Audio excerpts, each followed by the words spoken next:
जय गुरु जी, शुक्राना गुरु जी, अनंतम अनंतम शुक्राना, लख लख शुक्राना, सारी संगत जी का शुक्राना, जो इतना आप लोग प्यार देते हो उसका शुक्राना। आज बहुत दिनों के बाद आज सत्संग शेयर कर रही हूँ, क्योंकि इन दिनों बच्चे आए हुए थे तो सेवा में भी नहीं जा रही थी।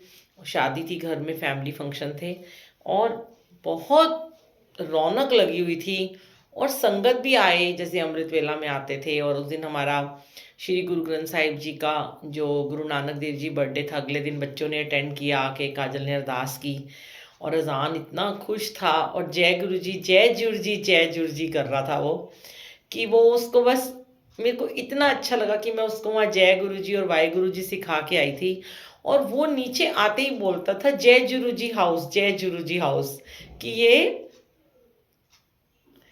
यहाँ पर कि गुरु जी का हाउस है। और अपनी ग्रैंड माँ के घर गया, दादी के घर में गया, तो वहाँ भी बोलते हैं जय गुरु जी हाउस। और काजल मुझे बता रही थी कि प्लेन से जैसे ही उतरा तो बोलते हैं ग्रैंड माँ जय गुरु जी।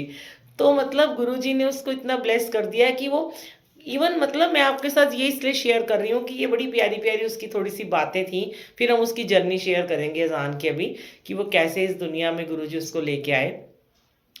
कि मतलब उसको वो पिज्ज़ा खिला रही थी प्लेन में, तो बोलते ग्रैंड माँ जय गुरु जी, कि मतलब मुझे ग्रैंड माँ खिलाती है और जय गुरु जी, उसने मेरा नाम ही डाल दिया।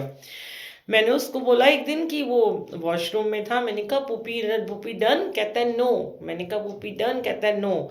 मैंने कहा बाय बाय पुपी, कहता है नो। कहता है जय गुरु जी, मुझे कहता है मतलब जाओ यहाँ से जय गुरु जी। मुझे इतनी हंसी आई कि उसने मेरा नाम ही जय गुरु जी डाल दिया और बोलता बहुत प्यार से जय गुरु जी। तो शुक्राना गुरु जी, आपने उसको जय गुरु जी वाहे गुरु जी सिखाया। और कहता है गुरु जी ब्लेस मी, और वाहे गुरु जी बोलता है। तो थैंक यू सो मच गुरु जी, यही मैं चाहती थी। अब ओम नमो शिवाय सिखाऊंगी उसको। ओह अच्छा दीपा आंटी कह रही मेरी बेटी का नाम भी बुलबुल है। जय गुरु जी, शुक्राना गुरु जी। तो हमने वो जर्नी शेयर की थी काजल और गौरव को, कैसे गुरुजी ने अपने पास बुलाया था परमानेंट। उसके बाद संगत जी कुछ टाइम बीता, तो काजल ने मतलब 5-6 महीने तो ऐसे ही निकल गए। तो उसने, उसको बड़ा था कि मेरा बेबी हो जाए, जल्दी जल्दी हो जाए। तो हम तब नोएडा में रहते थे, तो मैंने उसको बोला कोई बात नहीं, हो जाएगा जब टाइम आएगा। तो कहने लगी मम्मा मतलब मुझे बहुत है। मैंने कहा अरदास करो, हम भी करेंगे। तो ऐसे ऐसे करके फिर वो प्रेग्नेंट हुई। तो संगत जी हमें नहीं पता था, हमारे घर में ना गुरु जी का एक येलो कलर का स्वरूप, येलो येलो चोले वाला, जो पहला पहला मुझे स्वरूप मिला था, जैसा अभी यहाँ गुरु जी का बड़ा वाला लगा है, वो मुझे मिला था और वो लगा हुआ था। और उसके तब मेरे पास इतने स्वरूप नहीं होते थे, तो उसके उनके गुरुजी के चरणों के ऊपर ना एक छोटा सा शहद की 2-3 बूंदें आई। तो मैंने कहा मतलब मेरे घर पहली बार ऐसा हुआ था कि किसी आंटी ने देखा, हमारे घर में सत्संग शुरू होने वाला था, आंटी देखो गुरुजी के स्वरूप पे शहद की बूंदें। तो मैंने बोला अच्छा हाथ मत लगाओ, तो उन्होंने ऐसे हाथ लगा के उन्होंने चाट लिया।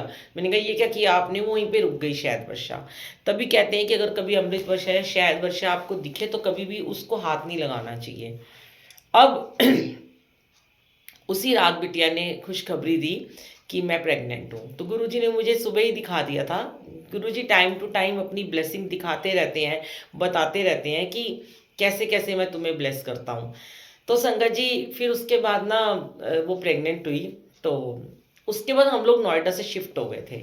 तो उसको 4th मंथ लगा हुआ था और हम थोड़े टाइम के लिए नोएडा में गए थे। तो हम यहाँ रहते थे, इधर आए थे हम BC7 में, मियाँ वाली नगर में। हम नए नए आए थे वहाँ। 4th या 5th मंथ काजल को लगा हुआ था। तो अचानक से काजल का बर्थडे था, 1 अक्टूबर को काजल का बर्थडे था। और 2 अक्टूबर को मैंने सत्संग रखा था। मैं हर साल उसके बर्थडे का सत्संग रखती हूँ। मैंने आपको पहले 1 अक्टूबर वाला सत्संग सुनाया, ये भी 1 अक्टूबर वाला सत्संग है। देखो कितना कोइंसिडेंस है, ये गुरुजी करते हैं सब कुछ। तो उसने ना मेरे को बताया कि एक दिन पहले कि मम्मी मैं ना, उनके घर में ना तब पुराने वाले घर में वुडन की स्टेयर्स होती थी। तो कहने लगी कि मैं ना 4-5 सीढ़ियों से नीचे गिर गई हूँ, मुझे बड़ा डर लग रहा है मम्मा कि मेरे को ना कहीं मेरे बेबी को कुछ हो ना गया हो। तो मैंने बोला तुम जाके ना अल्ट्रासाउंड करा लो और तुम चेकअप करा लो। तो उसने बोला यहाँ पे ना ऐसे नहीं होता, यहाँ सैटरडे संडे ना बंद होता है और मंडे को ही अब मेरा चेकअप होगा और अपॉइंटमेंट लेनी पड़ेगी। तो मैंने बोला कुछ नहीं होगा, गुरुजी बैठे हैं। तो मैंने गुरुजी का मंत्र जाप चलाना शुरू कर दिया और मैंने उसको बोला कि कल हमारे घर में बहुत बड़ा सत्संग है, शिव अंकल भी आ रहे हैं, तो चिंता मत कर, तेरा बर्थडे सेलिब्रेट करेंगे। मतलब 2 तारीख को सत्संग है और 1 तारीख की ये बात है, उसका बर्थडे था जब उसने मुझे सुबह बताया था। अब रात हुई संगत जी कि मैं बड़ी स्ट्रेस में थी, मैं शो नहीं कर रही थी किसी को, अंदर से मुझे बड़ा चिंता हो रही थी कि वो ठीक हो, पर उम्मीद थी कि हाँ वो ठीक ही होगी, क्योंकि मैं हमेशा पॉजिटिव सोचती हूँ, आपको पता है। तो हमारा जो घर था BC7 का, सबने देखा होगा। तो पहले वो रूम जो आगे गुरुजी का होता था, पीछे हमारा बेडरूम होता था, और उस बेडरूम के पीछे जाके ना हमारा एक फ्रिज पड़ा हुआ था, एक फ्रिज आगे पड़ा हुआ था। तो उस पीछे वाले फ्रिज में हम थोड़ा पानी रखते थे। तो मैं आधी रात को 1:30 बजे करीब मैं उठ के गई और मैंने ना फ्रिज में से ना पानी निकालने गई, तो मैंने लाइट जलाई अपने कमरे की। तो मैंने देखा कि ना हमारे मेरे कमरे में वो स्वरूप लगा हुआ है गुरुजी का, वाइट चोले में, जिसमें गुरुजी ऐसे हाथ जोड़ के बैठे हो, आंखें बंद करके। उनके स्वरूप के कान से पूरे, जैसे ही आप गुरुजी का ईयर देख रहे हो ना, ऐसे उनके कान से पूरा शहद टपक रहा था, और आते आते जैसे उनके हाथों के ऊपर यहाँ पे आके रुक जाता था, इतना सारा शहद था। मेरे तो रोंगटे खड़े हो गए भी। पहली बार शहद वर्षा हुई थी जब वो प्रेग्नेंट हुई, फिर दूसरी बार हुई थी अमृत वर्षा जब मैं नोएडा से शिफ्ट हो रही थी, सारे स्वरूप लेके गाड़ी में रखे थे मैंने, और मैं अकेली गाड़ी में स्वरूप रख के आ रही थी कि मुझे यहाँ दरबार सजाना है। और 2 स्वरूप में अमृत वर्षा हुई थी, जिसमें आज भी पानी है, पर मैंने उस समय किसी को नहीं बताया था। और उस दिन बारिश हो रही थी बड़ी तेज, और बहुत संगत थी नोएडा में, सब रो रहे थे कि बुलबुल आंटी यहाँ से क्यों जा रहे हो। और जैसे ही मैंने गुरुजी का स्वरूप गाड़ी में रखा, तो एक स्वरूप में अमृत वर्षा हुई, तो मुझे ऐसे लगा गुरुजी भी रो रहे हैं कि तू यहाँ से जा रही है। फिर जब मैं BC7 में उतरी, तो सबसे पहले मैं अपने गुरुजी का दरबार ही सजाने के लिए आई थी, तो एक दूसरे स्वरूप में भी अमृत वर्षा होनी शुरू हो गई। तो मैंने किसी ठेले वाले को बोला कि मेरे साथ ये ऊपर सामान रखवा दो। तो मैं बहुत रोई, और पूरे रास्ते में आंधी आ रही थी और मैं रोती रोती आ रही थी, और गुरुजी ने यहाँ आके दिखाया कि देख, यहाँ पे मैं तेरे को ब्लेस कर रहा हूँ कि ये खुशी के आंसू हैं, वहां तेरे दुख के आंसू थे, यहाँ खुशी के आंसू हैं, यहाँ भी अमृत वर्षा हुई है। वो मेरे लिए बहुत ही ब्लेस्ड डे था, और वो बहुत ही ब्लेस्ड हमारा घर, जिसके अंदर इतने, यहाँ भी बहुत होते हैं, इतने अमृत वेले हुए, इतने मंत्र जाप हुए, इतना पूजा पाठ हुई, यहाँ भी बहुत होती है, लेकिन वहाँ बहुत ज़्यादा हुई थी। तो फिर गुरुजी ने दोबारा जब शहद वर्षा करी आधी रात को, तो मेरे को समझ में नहीं आया।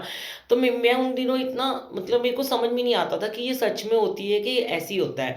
तो मैं अपने बेटे को जगाने गई, वो भी बहुत छोटा था उस समय। मैंने कहा साहिब देख, जल्दी आ, देख गुरुजी के ना स्वरूप से शहद वर्षा हो रही है। तो मुझे समझ में नहीं आया, तो मैंने ना शालिनी को और सूरज अंकल, सिर्फ मेरे कनेक्ट में, मतलब उस टाइम में उनसे ज़्यादा बात करती, तो मैंने उनको फ़ोन किया, तो उन्होंने कहा हाँ आंटी ये तो शायद वर्षा हो रही है। तो मैंने बोला मैं ना मंत्र जाप करती हूँ, अभी ना कोई किसी को बताना नहीं। तो बेटे ने ना क्या किया, बेटे को विश्वास ही नहीं हुआ, उसने सोचा कि ना दीवार के पीछे से कहीं से शायद आ रहा है, तो उसने स्वरूप को उठा लिया और उठा के पीछे देखने लगा, तो पीछे कुछ नहीं था। तो मैंने बोला बेटा ऐसे नहीं करते होते, हाथ नहीं लगाते होते, वो शायद वर्षा रुक जाती है। और बहुत सारा जैसे उनके आंख से और कान से शायद आके रुक जाता था। मुझे बाद में लोगों ने बोला भी कि आपने बोतल में नहीं इकट्ठा किया। मैंने कहा मैं तो हाथ भी नहीं लगाती, मुझे इतना डर लगता है कि मैं छूती भी नहीं हूँ, क्योंकि वो गुरुजी की ब्लेसिंग है, गुरुजी साक्षात आते हैं, और वो कोई बांटने की चीज़ नहीं होती कि मैं शायद उठा के लोगों को दे रही हूँ, उसको बढ़ा रही हूँ।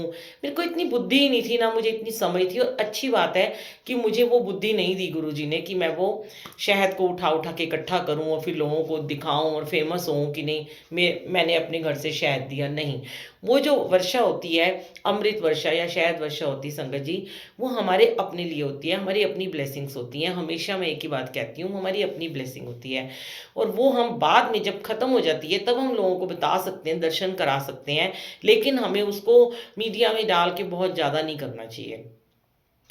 तो अगले दिन क्या हुआ कि उस दिन तो मेरे को नींद ही नहीं आई। तो मैंने सोचा, अब देखो दिमाग था ना अपना कम ज़्यादा, थोड़ा कभी कभी हम चला लेते हैं। गुरुजी का दरबार सजा हुआ था, ठीक है। गुरुजी के दरबार में दो दो स्वरूप लगे होते थे पहले, एक इधर स्टैंड में, जो मेरा पहले घर था। तो मेरे मन में आया कि अब ना इसमें ना अमृत वर्षा, शहद वर्षा हुई, और शहद के पूरे निशान थे। तो मैं ऐसे करती हूँ, ये सब रूप उठा के ना मैं ना मंदिर में रख लेती हूँ, जब कल सब आएंगे तो इसके दर्शन कर लेंगे शायद वर्षा के।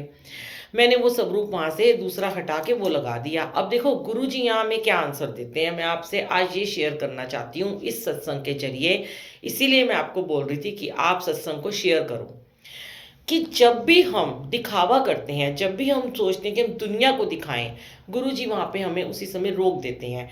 जो गुरुजी की असली संगत होती है ना, गुरुजी उसको वहीं पे स्टॉप कर देते हैं। गुरुजी को पता होता है कि ये अपने दिमाग से अपना दिमाग ज़्यादा चला रही है, तो मैं इसके दिमाग को ताला लगा दूँ। जैसे ही मैंने वहाँ स्वरूप लगाया, बिना गिरे, स्वरूप ना गिरा, ना कुछ हुआ, ना किससे टच हुआ, वो स्वरूप नीचे से ऐसे एक तरफ से क्रैक हो गया। अब मुझे बड़ा डर लगा, तो मेरे को बाद में मन में ये भी आया कि मेरी बेटी ठीक होगी, क्योंकि गुरुजी ने शायद वर्षा दिखा दी और ये स्वरूप भी टूट गया, क्रैक हो गया, कि गुरुजी ने उसका कोई कष्ट कर लिया। मैंने उसको फ़ोन किया, तो चिंता मत कर, तेरी ना कल रिपोर्ट ठीक आएगी। और मैंने कहा गुरुजी आपको कितना कष्ट हुआ होगा ना, आपने बेटी का कष्ट जो कर लिया।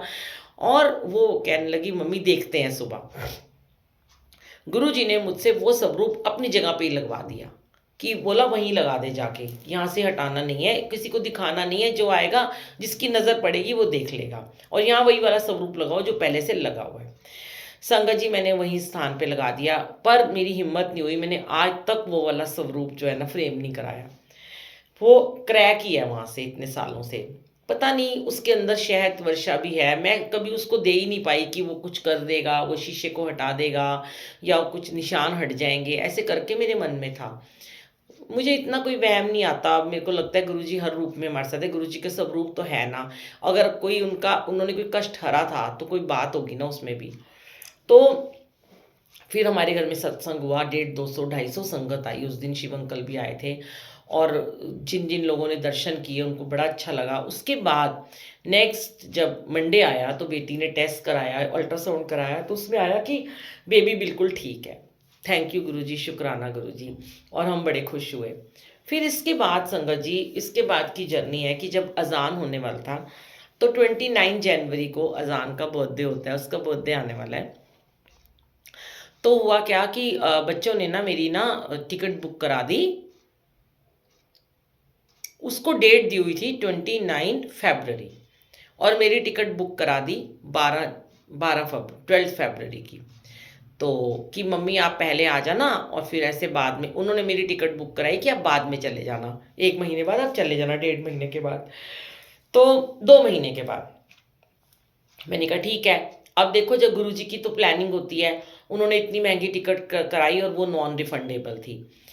सेम एज इट इज़ ही 29 फरवरी को अजान जब हुआ, 28 को उसको पेन शुरू हो गई, और मेरे सन इन लॉ का मुझे फ़ोन आया कि मम्मी काजल को हॉस्पिटल लेके जा रहा हूँ, आपको आना पड़ेगा। अब हमारे घर में उस समय अमृत वेला चल रहा था, और आनन फानन में मैंने जो मेरे को समझ में आया, मैंने उनके लिए जो गिफ्ट खरीदे थे वो भी नहीं ले सकी, और जो समझ में आया अपने कपड़े मैंने 2 सूटकेस में भरे, क्योंकि वहाँ पे बहुत ठंड थी और मुझे नहीं पता कि वहाँ पे हीटर भी चलते हैं और अंदर ठंड नहीं होती। मैंने खूब गरम गरम, वहाँ बहुत ठंड थी, बर्फ़ जैसी गिर रही थी वहाँ पे, तो मैंने सारे अपने कपड़े ठूस लिए, और मैंने, मेरे बेटे ने मेरी टिकट बुक करा दी, जिसमें मेरी 33 आवर्स की टिकट थी। ये भी एक सत्संग है, सुना होगा आप लोगों ने, लेकिन कुछ ऐसी संगत है जो आज फर्स्ट टाइम सत्संग सुन रहे हैं, जिनको अपने आंसर मिलते हैं। तो 33 घंटे की थी, जिसमें कि मेरी 15 घंटे का मेरा ताशकंद में मेरा स्टे था। अब बस मुझे इतना याद था कि मुझे वहाँ पे जाके सत्संग भी करना है, जबकि मैं पहले भी एक बार जब उसकी गोद भराई में गई थी नवंबर में, तो मैं सत्संग करके आई थी। तो अच्छा, नवंबर वाला सत्संग मैं आपको बताना भूल गई हूँ, वो मैं इसके बाद आपको सुनाऊंगी कि मुझे गुरुजी ने फर्स्ट टाइम यूएस से कैसे भेजा था, वो तो रह ही गया। चलिए अभी हम इसको पहले कंटिन्यू करते हैं। तो संगत जी क्या हुआ कि मेरी टिकट बुक हुई और 15 घंटे मुझे ताशकंद में रुकना था। अब मैं बहुत एक्साइटेड थी, और 1.5 घंटा सिर्फ पहले मैं एयरपोर्ट पे पहुंची। 1.5 घंटे के अंदर अंदर मुझे वहाँ भागी, और मैं, क्योंकि मुझे बहुत ज़्यादा, फर्स्ट जब हमारा ग्रैंड सन या ग्रैंड डॉटर आने वाली होती है ना, तो एक अलग ही मतलब भाव होते हैं, एक बहुत ही प्यारा कि पहली मेरे घर की बेटी और वो माँ बनने वाली है। और मैं गुरुजी को हमेशा एक ही बात कहती थी कि काजल कहती थी कि मम्मी मैंने उसको एक मर्फी बॉय की ना फ़ोटो भेजी थी कि तेरा बेबी होगा ना वो ऐसा होगा। तो मैं ना गुरुजी को ऐसे ही बोलती थी, गुरुजी आपके जैसा होना चाहिए, गोरा गोरा बिल्ली-बिल्ली आँखें होनी चाहिए। तो मेरी बेटी ने एक दिन मुझे हँस के कहा, काजल ने हँस के कहा, मम्मी उसके बाल ज़रूर होने चाहिए। मैंने कहा वो गुरुजी पे छोड़ देते हैं कि बाल होंगे कि नहीं होंगे। तो ऐसे करके मैं ना गुरुजी को एक ही बात कहती, गुरुजी मैं ना सबसे पहले ना उसको देखना चाहती हूँ और जैसे ही वो होगा ना मैं उसके चरण चूमना चाहती हूँ कि मेरे घर गुरुजी का नन्हा रूप आ रहा है। तो अपने-अपने भाव होते हैं संगत जी ये तो। तो उसके बाद मैं गई और मैं मेरा फ़ोन यहाँ से रिचार्ज नहीं हो पा रहा था और मुझे इतना लग रहा था कि मेरे को सिर्फ़ एसएमएस आ रहे थे गौरव के कि मम्मा अब उसको हॉस्पिटल ले गए हैं, अब उसको पेन हो रही है। तो ताशकंद में जब मैं रुकी संगत जी तो मेरे बेटे ने मुझे कहा, मम्मी अब आपको ना वहाँ पे ना बैठना पड़ेगा 15 घंटे, आप कैसे निकालोगे? मैंने बोला कोई बात नहीं, मुझे इतना मतलब क्रेज़ था कि मैं ना अपनी बेटी का बेबी देख लूँ बस जाके, कैसे भी मैं चली जाऊँ।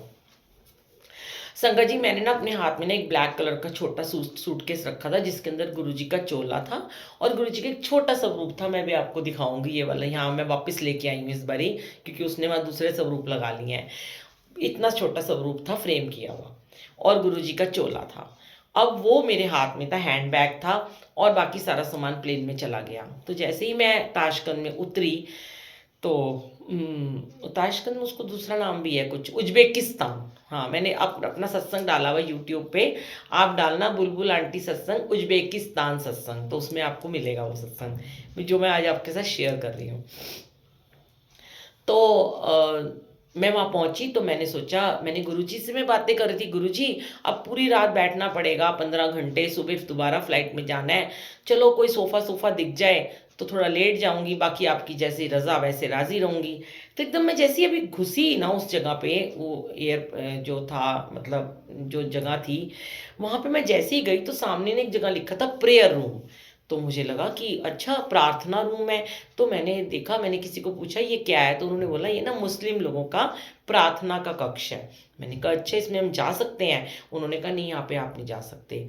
मैं फिर भी उसके अंदर चली गई। वो बिल्कुल खाली था।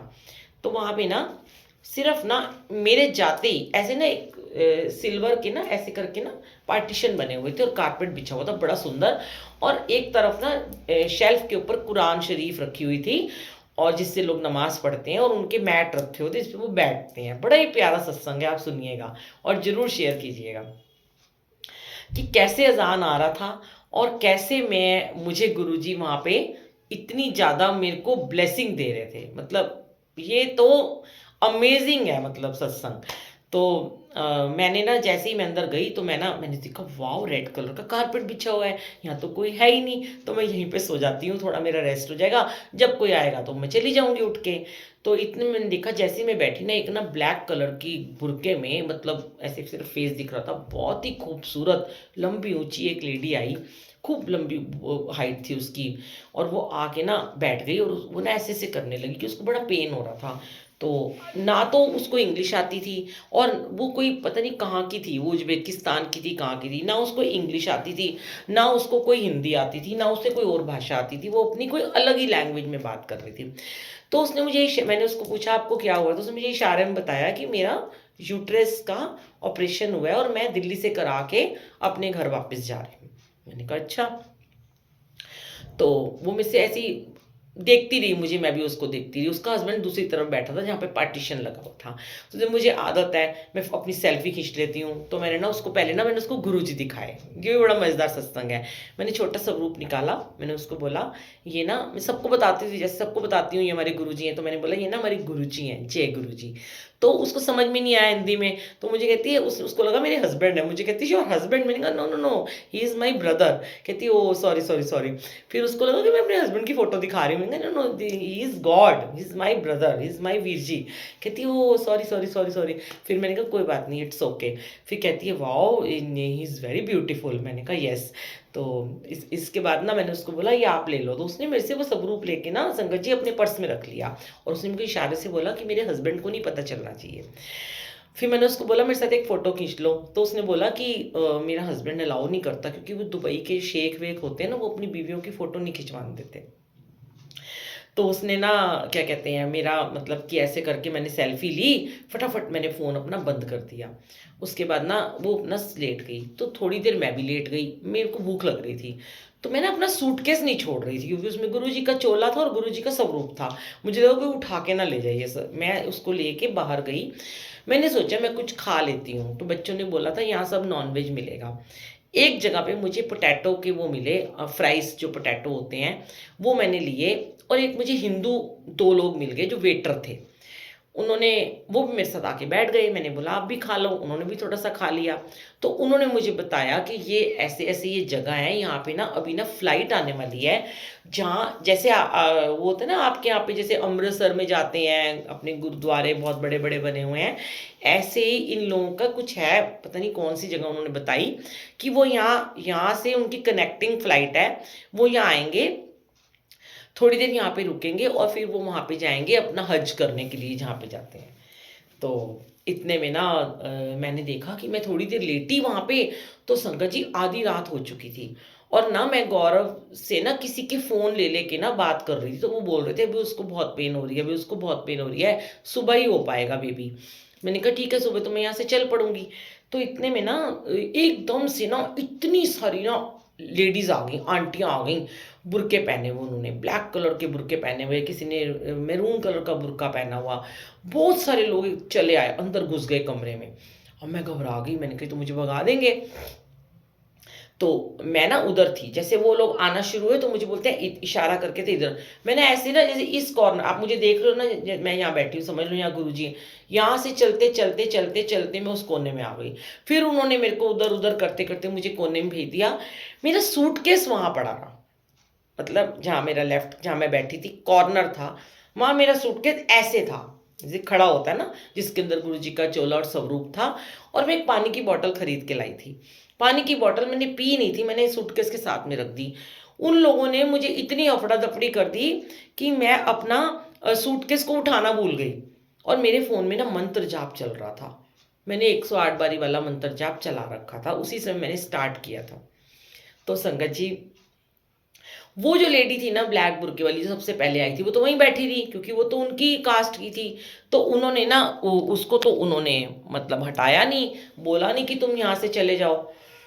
मुझे आगे करते रहे। तो अब मैं कहूँ कि मैं अपना सूटकेस भी नहीं उठा सकती। मैंने देखा कि वो लोग ना अपना अपने कपड़ों के ऊपर ही ना अपना एक वाइट पूरा का पूरा चोगा बुर्का पहन लेते थे और वहाँ से मैट उठाते और मैट बिछा के ना बैठ जाते थे और अपना घुटनों के बल बैठ के और ऐसे करके ना मतलब अज़ान वो नमाज़ पढ़ रहे हैं।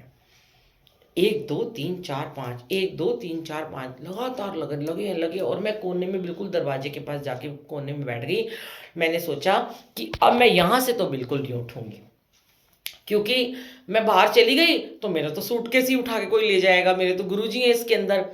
अब संगत जी वहाँ बैठे-बैठे गुरुजी ने मेरे क्या मन में थॉट डाला इतना प्यारा, कहते मैं कहा गुरुजी ये क्या हो रहा है? ये सारे मुस्लिम यहाँ पे घुस गए हैं, मुझे इन्होंने कहना है बाहर निकल जा, आपका सामान वहाँ पड़ा है, आपका चोला, आपका स्वरूप। और गुरुजी मेरे फ़ोन में मंत्र जाप चल रहा है और एज़ इट इज़ मुस्कुरा रहे हैं येलो चोले में और मुझे कह रहे हैं, "तू क्यों चिंता करनी है? ए वेख ना, ए मुस्लिम लोकां नूं वेख लै, ए करदे की पए ने ध्यान नाल वेख ज़रा।" मैंने दिमाग ऐसे करके मैंने सोचा कि ये कर क्या रहे हैं और संगत जी मेरे गूज़ बम्प्स आने शुरू हो गए। मैंने देखा कि जहाँ पे मेरा सूटकेस ऐसे पड़ा है जिसके अंदर गुरुजी का चोला और गुरुजी का स्वरूप है, सारे उस कोने में ही गुरुजी की तरफ मत्था टेक रहे हैं। जय जय गुरुजी, शुक्राना गुरुजी, मेरे प्यारे-प्यारे गुरुजी। मैंने कहा गुरुजी आपकी लीला अपरंपार है। मुस्लिम आपके यहाँ नहीं आ सकते थे, सुना था। आप खुद मुस्लिम के पास चल के आए हो और सारे आपको सजदा कर रहे हैं। मैंने कहा गुरुजी याद है एक बार एक मुस्लिम ने मुझे कहा था आपके बड़े मंदिर में कि तुम्हारे गुरुजी हमारे अल्लाह के महबूब हैं।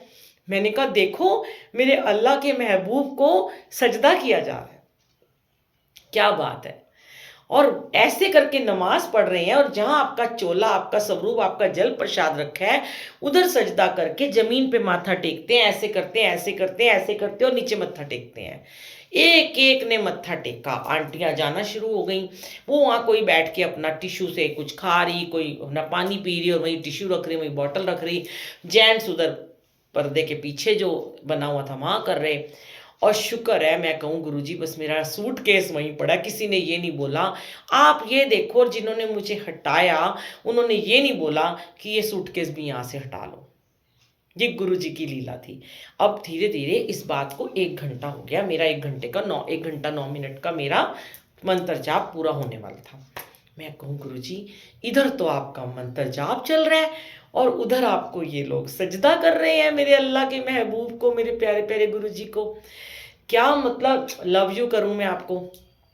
धीरे धीरे सब लोग वहां से चले गए, मुझे देखते रहे, जाते गए। अब वही आंटी एक बैठी रह गई जिसके पेट में बहुत दर्द था। उसकी फ्लाइट सुबह थी मेरे से 1 घंटा पहले, मेरी शायद 6 बजे की थी, उसकी 5 बजे की थी। अब संगत जी सब चले गए और फिर मैंने जब इधर उधर देखा तो जो लोग सजदा कर रहे थे वहां से इतने छोटे छोटे मैट, कारपेट होते छोटे छोटे, वो उठा के उस पर बैठ के वो नमाज पढ़ते हैं, वो सारे मैट वहीं छोड़ गए कारपेट पे। सारी बॉटल, जूठी, टिश्यू पेपर, जिन्होंने अपना मेकअप साफ किया, जिन्होंने अपना मुंह साफ किया, सब तरफ पड़े हैं, ग्लास, बॉटल, टिश्यू। गुरुजी कहते, हो गया तेरा सत्संग, दरबार भी लग्या होया सी, चोला भी लग्या होया सी, मैं भी बैठा सी, जल प्रसाद भी रखिया सी, तो तेरा मंत्र जाप भी चल रहा सी, ते हुण चल हुण सफाइयां कर। क्या बात है गुरुजी, पूरी सेवा लेते हो जहां लेके जाते हो। अब मैंने किसी को नहीं देखा, वो आंटी सो रही थी संगत जी। मैंने फटाफट सारे के सारे मैंने मैट तय लगाए, जितने भी उनके कुरान शरीफ थे उनको ढंग से लगाया, मैट वहाँ रखे, सारी बॉटल्स उठाई, नैपकिन उठाए, डस्टबिन में डाले, पूरा मैंने सफाई करके और फिर मैं जाके सो गई। उसके बाद मैं किसी के फ़ोन से अपना गौरव से बात करती रही। जैसे ही सुबह मेरी फ़्लाइट जाने वाली थी और मैं लाइन में लगी हुई थी और मेरा फ़ोन बिल्कुल बंद हो चुका था, वहाँ पे चार्जर वाले भी जो पिन होते हैं ना, आपको पता है, वो चार्जर भी नहीं वहाँ पे लगता। बस मेरे फ़ोन में आखिर मैसेज आया था कि आज भी वो मैसेज है मेरे पास, मैंने कभी भी उसको डिलीट नहीं किया। गौरव मुझे वहाँ से लिख रहे थे, बस अब आने वाला है, बस अब होने वाला है, बस अब आने वाला है, बस अब 5 मिनट की बात है। और मैं लाइन में लगी हुई थी और मैं कहती, जय गुरु जी, जय गुरु जी, मैं प्लेन में बैठ जाऊंगी तब मुझे न्यूज़ मिलेगी, मुझे पहले ही आप न्यूज़ दे दो कि हो गया बेबी। और मैं प्लेन के अंदर सीढ़ियां चढ़ रही थी और गौरव का मैसेज आया, मम्मा अजान इज हेयर। मतलब सुबह की अजान वहां पे लोगों ने पढ़ी और हमारा अजान हमारी गोद में था। तो मतलब बहुत ही ब्यूटीफुल ये मेमोरी थी मेरी कि मैं हमेशा इमोशनल हो जाती हूँ। और मतलब वो लोग अजान पढ़ रहे हैं और अजान हमारी गोद में। उसके बाद मेरा फ़ोन बंद हो गया और मैं इतनी तड़प रही थी कि मैं कैसे बात करूं। बस मुझे ये था कि मेरी अब 5 घंटे की मेरी फ़्लाइट बाकी, नहीं 3 घंटे की मेरी फ़्लाइट बाकी थी, क्योंकि 15 घंटे की मैं फ़्लाइट करके आई थी, 15 घंटे मेरा रेस्ट था और 3 घंटे की फ़्लाइट थी।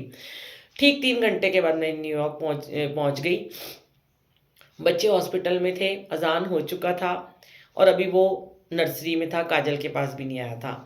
और मैंने मतलब मुझे उस समय कोई समझ में नहीं आ रहा था मैं कैसे कनेक्ट करूं।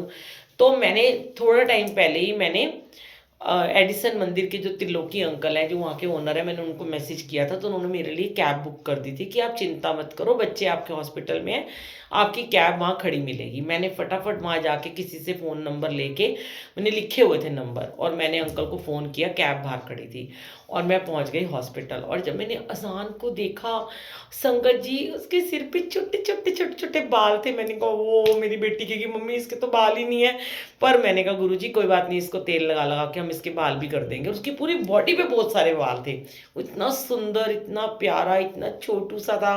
मैंने थोड़ा उसके पैरों को चूमा और मतलब गुरुजी ने वो ब्लेसिंग दी अजान के रूप में, इतनी प्यारी ब्लेसिंग दी कि मैं क्या बताऊं।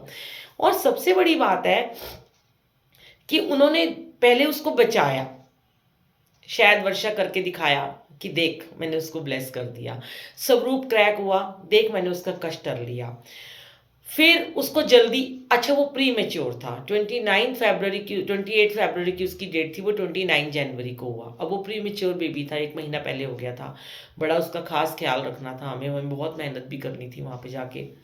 तो वो सब कुछ गुरुजी ने कराया और मैं तो मतलब ऐसे हो गई। और सबसे बड़ी बात, मेरे सारे कपड़े सूटकेस में धरे के धरे रह गए, क्योंकि अंदर हीटर चलते थे और बाहर इतनी ज़्यादा ठंड थी। और फिर उन्हीं दिनों में कोविड हो गया था। आप सबको पता है कि जो मुझे 2 महीने के बाद आना था, तो मैं वहाँ 5 महीने के बाद वापस आई थी। वो जर्नी भी एक अलग जर्नी है। अब मैं आपको उससे पहले का एक सत्संग सुनाना रह गया था, नवंबर का, कि जब मैं अपनी बेटी की बेबी शावर पे गई थी, तो क्या हुआ था, वो ज़रूर आज सुनिएगा। एक्चुअली में क्या हुआ था कि जब बेटी वहाँ चली गई थी, तो हमारी बेटी ने हमें कहा कि अब आप भी अपना वीज़ा लगवा लो, आप मेरे पास अमेरिका आना। मेरा तो ड्रीम कभी था ही नहीं कि मैं अमेरिका जाऊँ, क्योंकि मुझे हमेशा से लंदन जाने का बड़ा शौक है, मैं गई नहीं हूँ। तो मैं कहीं नहीं जाना चाहती थी, बस मैं कहती थी मैं लंदन, पेरिस ज़रूर जाऊँगी। और मैं एडिसन मंदिर के सत्संग सुनती होती थी हमेशा यूट्यूब पे, और मैं ऐसे ही गुरुजी को बोलती थी, क्या कभी मैं आपके एडिसन मंदिर में आके अपना सत्संग शेयर कर पाऊँगी? कभी नहीं जा सकती, मैं कहाँ यूएस से जाऊँगी। तो जब मेरी बेटी ने मुझे बोला कि मम्मी आप यूएसए का वीज़ा लगवा लो, तो संगत जी उसका नवंबर में उसको 7 मंथ्स या 6-7 मंथ्स का स्टार्ट होने वाला था। हम लोग सब वीज़ा लगवाने के लिए गए, साहिब, मैं और मेरे हस्बैंड। तो उस दिन जब हम जा रहे थे, तो वहाँ से जो लोग वापस आ रहे थे, वो कह रहे थे आज 70% लोगों का वीज़ा नहीं लग रहा, शायद आपका भी नहीं लगेगा। और मेरा बेटा मुझे बहुत कुछ सिखा रहा था, ये बोलना, वो बोलना, इंग्लिश में बातें करना, ऐसे करना, वैसे करना।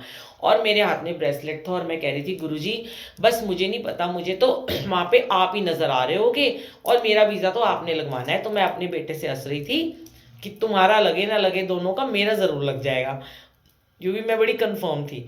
अब जैसे ही हम वहाँ पे गए, लाइन में लगे, तो 3 लेडीज़ थी, 3 जेंट्स थे, और एक बड़ी सुंदर सी लेडी बैठी हुई थी, फॉरेनर, उसने बालों में फूल लगाया हुआ था।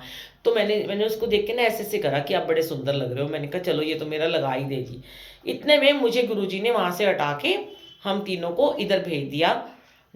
जो जेंट्स बैठे थे अंकल, वो भी फॉरेनर थे, सारे फॉरेनर थे वहाँ के एम्बेसी में। वो बिल्कुल बॉल्ड, उनके सिर पे एक भी बाल नहीं। मैंने कहा लो गुरुजी, फर्स्ट ब्लेसिंग तो आपने ये दिखा दी। अब मेरा बेटा कहता है मम्मी ऐसे पूछेंगे, ये पूछेंगे। उसने कुछ नहीं बोला, उसने जाते ही मेरे बेटे से जो क्वेश्चन करे वही करे, हमसे तो उसने कुछ पूछा ही नहीं। और ना मैं ना अपना ब्रेसलेट ना ऐसे ऐसे दिखा रही थी कि देखो गुरुजी देख लो। मैं उसको कह रही थी ऐसे ऐसे करके मेरे गुरुजी को देख ले। मैं कहती गुरुजी मेरा तो वीज़ा लग ही जाएगा। तो संगत जी, उसने बस साहिब को जाते ही बोला, वो ना बड़ा मतलब उसने अपने बालों पे हाथ फेर के बोला, उसने बोला oh my God your here is so beautiful, gorgeous. उसने ऐसे करके, उसके बाल ना साहिब के बड़े ऊंचे ऊंचे, तो साहिब बड़ा हंसने लगा, उसने बड़ी तारीफ करी। तो उसने साहिब से पूछा क्यों जा रहे हो, ये वो। उसने बोला हमारी सिस्टर का बेबी शावर है इसलिए हम जा रहे हैं। उसने हमारे तीनों के वीज़ा लगा दिए 10 साल के। हम बाहर आए, लोग बड़े हैरान हो गए कि हमारा तो आज वीज़ा नहीं लग रहा, आपका 10 साल का वीज़ा लग गया। अब मैं बड़ी श्योर थी कि अब तो मुझे गुरुजी बुलाना चाहते हैं, अब मैं ज़रूर जाऊँगी वहाँ पे और मैं अपना सत्संग शेयर करूँगी। मुझे ये नहीं था कि मैं बच्चों से मिलने जा रही हूँ, मैं एडिसन मंदिर में जाऊँगी और सत्संग शेयर करूँगी। उन्हीं दिनों में एडिसन मंदिर के जो त्रिलोकी अंकल हैं, उनसे मेरी बातचीत होती रहती थी। तो और ना क्या कहते हैं, जैसे ही उन्होंने, मतलब मैं हमेशा उनको कहती थी कि मैं आऊँगी, मेरी डॉटर है, तो उन्होंने कहा आप बुलबुल आंटी जब भी आओगे ना, हम आपका सत्संग शेयर कराएँगे। तो संगत जी, अब हम घर आ गए, तो मेरी बेटी को हमने बताया, तो मेरी डॉटर कहती कि चलो मम्मी हम ना टिकट देखते हैं। तो उसने टिकट देखी नवंबर की, तो उसने बोला कि मम्मी बड़ी महंगी टिकट आ रही है, कोई 85 की आ रही है एक तरफ की, और कोई 76 की आ रही है। तो मैंने बोला अच्छा, तो बड़ी महंगी टिकट आ रही है। तो मेरा बेटा कहता है मम्मी अभी रहने दो। अब ये भी सुनिएगा सत्संग, ये सबने शायद सुना होगा, काफ़ी लोगों ने, जिन्होंने नहीं सुना उनके लिए है ये ब्लेसिंग। तो आप शेयर कर रहे हो ना सत्संग सारे साथ साथ, है ना? तो सत्संग ज़रूर शेयर करना। तो संगत जी, क्या हुआ कि मैं ना, मैं गुरुजी को बोली, मैंने कहा गुरुजी चलना है आपने, चलें? चलें अमेरिका? तो गुरुजी तो हँसने लगे। मैं कहा चलो लेके जाना है। मैंने कहा देखो गुरुजी अगर जाना है ना, अपने पैसों से जाऊँगी, बेटी के पैसों से नहीं जाऊँगी मैं। उसने कहा मैं टिकट भेजूँगी। मैंने कहा नहीं। मैंने कहा हम अपने पैसों से जाएँगे, और अगर मुझे 40-45 अगर आप मुझे 40-45 हज़ार में ले जाओगे ना तो मैं चली जाऊंगी, वरना मेरे पास इतने पैसे नहीं है। मेरा बेटा कहता है मम्मी क्या हो गया आपकी बुद्धि को, 40-45 हज़ार की टिकट तो एक तरफ की भी नहीं होती है, आप दोनों तरफ की सोच रहे हो, फिर आप भूल जाओ मत जाओ अगले साल जाना। मैं कहूँ गुरुजी नहीं नहीं मेरे को तो ज़रूर जाना है, मेरी बेटी का पहला बेबी है, मैं बेबी शावर में कभी किसी के बेबी शावर में नहीं गई, मैंने कभी किसी का बेबी शावर नहीं देखा, मैं चाहती हूँ मैं वहाँ जाके गुरुजी का सत्संग करूँ और उसका बेबी शावर करूँ और आपके मंदिर आऊँ और वहाँ पे सत्संग शेयर करूँ।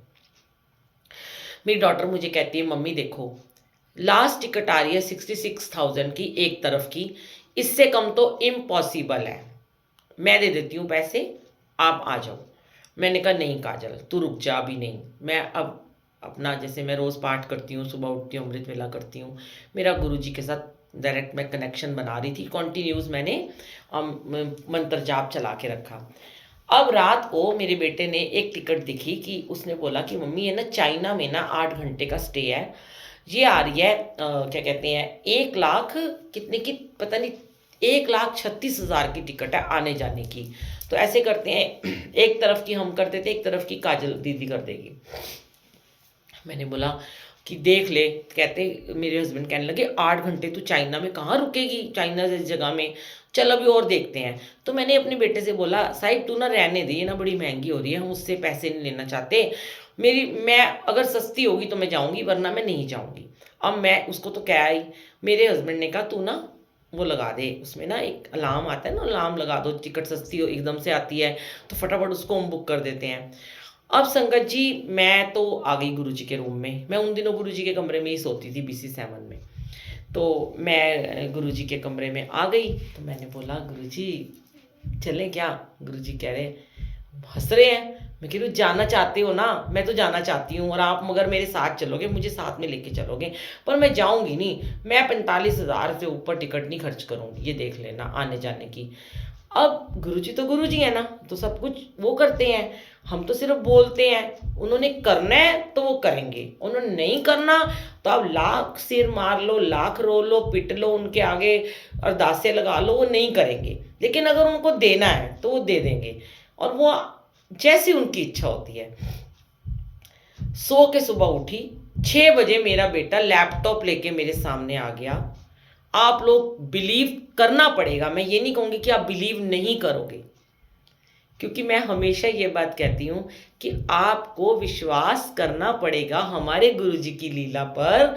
और मेरा बेटा मुझे कहता है मम्मी मैं तो मान गया, गुरुजी आपको बहुत प्यार करते हैं, आपको पता है आपकी टिकट कितने की बुक हो गई है, 42,000 रुपए की आने जाने की, 42,000 ओनली आना जाना। ये कौन कर सकता है, इम्पॉसिबल इम्पॉसिबल इम्पॉसिबल को पॉसिबल कौन कर सकता है, ओनली माई गुरु जी, सिर्फ मेरे प्यारे वीर जी, बस कोई नहीं कर सकता। विश्वास नहीं हो रहा था किसी को। मेरी डॉटर मुझे कहती है मम्मी 66,000 की टिकट एक तरफ की थी, 42,000 में तो पेट्रोल भी नहीं निकलता प्लेन का, आपको गुरुजी 42,000 रुपये में लेके जा रहे हैं दोनों तरफ आना जाना। मतलब वाकई में गुरुजी आपको बहुत प्यार करते हैं। और जब ये बात मुझे दुनिया कहती है ना कि सच्ची बुलबुल आंटी गुरुजी आपको बहुत प्यार करते हैं, तो मैं कहती हूँ मेरे रोम रोम को ना मतलब ऐसे छील देना, गुरुजी करके कोई निकाल देना, काट काट के फेंक देना उनके नाम पे। तो ये बुलबुल उनके आगे हाजिर है, उनके चरणों में, कि काट लो मार लो जो मर्जी मेरा कर लो, बस मैं सारी की सारी गुरुजी की हो चुकी हूँ, मैं तेरी हो चुकी हूँ। ये चमत्कार था, ये उनकी ब्लेसिंग थी, चमत्कार तो मैं नहीं कहूँगी, वो चाहते थे 42,000 में मेरा आना जाना। बच्चों को विश्वास नहीं हो रहा था कि कोई फेक टिकट है, जब तक मैं बैठ नहीं गई ना तब तक उन्हें कोई विश्वास नहीं हुआ। बड़े बोल ना बुलवाए मेरे गुरुजी महाराज, मैं कभी इस बात का घमंड नहीं करती और ना ही मुझे कभी गुरुजी कराना कि आप मुझे बहुत प्यार करते हो। जितना आप मुझे प्यार करो ना गुरुजी, मैं उतनी और नीवी हो जाऊं, और नीवी हो जाऊं। आप मुझे प्यार करते रहो और मैं आपका प्यार दुनिया में बिखेरती रहूँ बस। ये नहीं करना कि मैंने वो सारा का सारा प्यार मैंने खुद रखना है, कि मुझे औरों को भी तो बाँटना है ना। आप दे रहे हो ना, तो मुझे वो प्यार बाँटना है। तो संगत जी, और मेरी तैयारियां शुरू हो गई, और फिर मैं गई जब प्लेन में, जब मैं बैठी, तो अंग संग गुरुजी साथ थे और यही कहा था, गुरुजी साथ चलो, साथ ही लेके आना, साथ ही लेके जाना, यहाँ का भी ख्याल आपने रखना है। और जब मैं प्लेन में बैठी हुई थी संगत जी, तो 4-5 घंटे के बाद मैंने गुरुजी को ऐसे ही बोला, जैसे हम भी गुरुजी को परखते रहते हैं ना, इंसानी चोले में जो आए हैं हम लोग, कि गुरुजी मेरे साथ आए हो ना आप, पक्का बताओ चल रहे हो ना मेरे साथ। तो मुझे विंडो सीट दी थी बेटे ने लेके। संगत जी मेरी आंख लग गई, मैं सो गई, और मुझे क्या ड्रीम आता है उस समय, कि प्लेन के अंदर ही एक मोर नाच रहा है, बहुत बड़ा मोर है, पंख फैला के डांस कर रहा है, और मेरा हाथ पकड़ के मुझे खींच के लेके जा रहा है कि डांस करो मेरे साथ। मैं कह रही हूँ मेरा हाथ छोड़ दो, मेरा हाथ छोड़ दो, मेरा हाथ दर्द हो रहा है। 15 मिनट तक वो मुझे नचा रहा है, और गुरुजी साइड में बैठे हैं गद्दी के ऊपर, और मैं गुरुजी को कह रही हूँ कि देखो मैं थक गई हूँ, ये मुझे नहीं छोड़ रहा, ये मुझे छोड़ नहीं रहा, इसको बोलो मुझे छोड़ दे। और गुरुजी वहाँ बैठे हैं, और 15 मिनट नचाने के बाद उसने मुझे फेंक दिया मेरी सीट पे। और जैसे ही मेरी आंख खुली, और गुरुजी मुझे कहते हैं, देख मैं तेरे साथ ही तो हूँ, तू कह रही थी मेरे साथ चलो, दिखा दिया, मोर भी दिखा दिया, गुरुजी भी दिखा दिए। तो ऐसे है कि हमारे प्यारे प्यारे गुरुजी जो हमें हमारे साथ अंग संग रहते हैं। वहाँ गई मैं, और जाते ही बस मेरा बच्चों से मिली, और मेरा मन किया कि मैं अगले दिन ही मंदिर जाऊँ, और मैं नेक्स्ट डे एडिसन मंदिर में गई। इतना अच्छा उन्होंने वेलकम किया, बहुत प्यार किया सबने, और बोला कि आंटी आप सत्संग शेयर करना। और मेरा उस दिन तो मैं सिर्फ मत्था टेक के आई, क्योंकि उस दिन शेयरिंग का दिन नहीं था। संडे को उन्होंने मुझे बुलाया और सत्संग शेयर करवाया।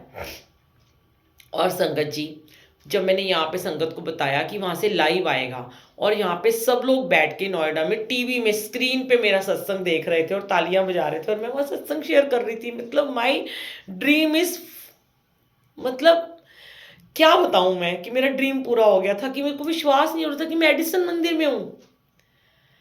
और फिर जब दोबारा जब जब मैं, हाँ उसी समय मेरे को फिर न्यूयॉर्क में बुलाया गया गंगा आंटी ने, प्यारी प्यारी गंगा आंटी और एक नीता आंटी हैं, वो मुझे अपने घर लेके गए। उन्होंने वहाँ एल्क्स में सत्संग शेयर कराया, गुरुपूरब था, गुरु नानक बर्थडे था। देखो बेबी गुरु नानक बर्थडे किया है, ये नवंबर का महीना कितना ब्लेस्ड है। पहले काजल का सत्संग शेयर कराया, फिर अजान का कराया, फिर एडिसन का कराया, फिर गुरुपूरब का कराया। कितने ढेर भंडार है सत्संग के मेरे पास। तो वहाँ मैंने अपनी जर्नी शेयर की, वो भी उन्होंने यूट्यूब पे डाली हुई है। न्यूयॉर्क सत्संग डालोगे बुलबुल आंटी का तो आ जाएगा। पूरी जर्नी शेयर की, कैसे मैं गुरुजी से जुड़ी थी। बहुत संगत थी, सबने बहुत प्यार दिया। उसके बाद जब मैं वापस आई, और जब मैं दोबारा अजान के होने पे गई संगत जी, 29 जनवरी को अजान हुआ था, 25 फरवरी को मेरा बर्थडे आता है। 25 फरवरी को मैंने अंकल से बोला एक दिन पहले कि कल मेरा बर्थडे है, और मैं ना मंदिर में आके अपना अमृत वेला करूंगी, एडिसन मंदिर में। संगत जी वहाँ पे 3 से 5 अमृत वेला होता है। 25 फरवरी को मेरा बर्थडे था, मुझे संगत लेने आई, क्योंकि बच्चे तो घर में थे, बेबी हुआ वो था। कोई संगत अंकल मुझे लेने आए और छोड़ने भी गए। जैसे ही वहाँ पे अमृत वेला ख़त्म हुआ, और गुरुजी गद्दी के आगे एक टेबल लगाई गई, और उस पर मेरा केक काटा गया। जय जय गुरुजी।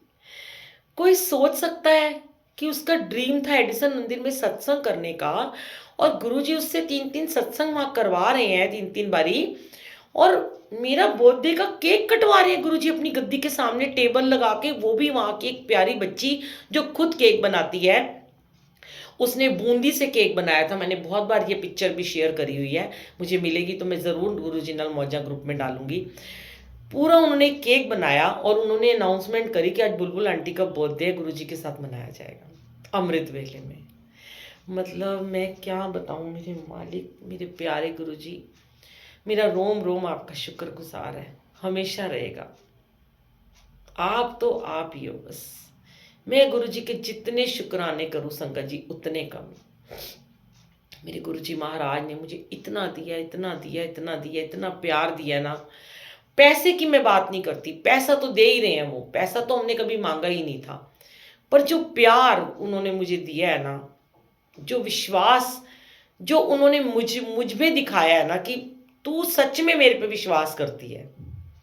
शुक्र करा मेरे गुरु जी, ਤੁਹਾਡਾ ਸ਼ੁਕਰ ਕਰਾਂ ਤੁਸੀਂ ਚਰਨੀ ਆਪਣੇ ਲਾ ਲਿਆ ਜੀ ਕਰਮਾਂ ਵਾਲੇ ਅਸੀਂ। ਸ਼ੁਕਰ ਕਰਾਂ मैं गुरु जी ਤੁਹਾਡਾ ਸ਼ੁਕਰ ਕਰਾਂ। अनंतम अनंतम शुक्राना गुरु जी का लख लख शुक्राना। संगत जी फिर अगला सत्संग शेयर करूंगी। आज वेडनेसडे था पर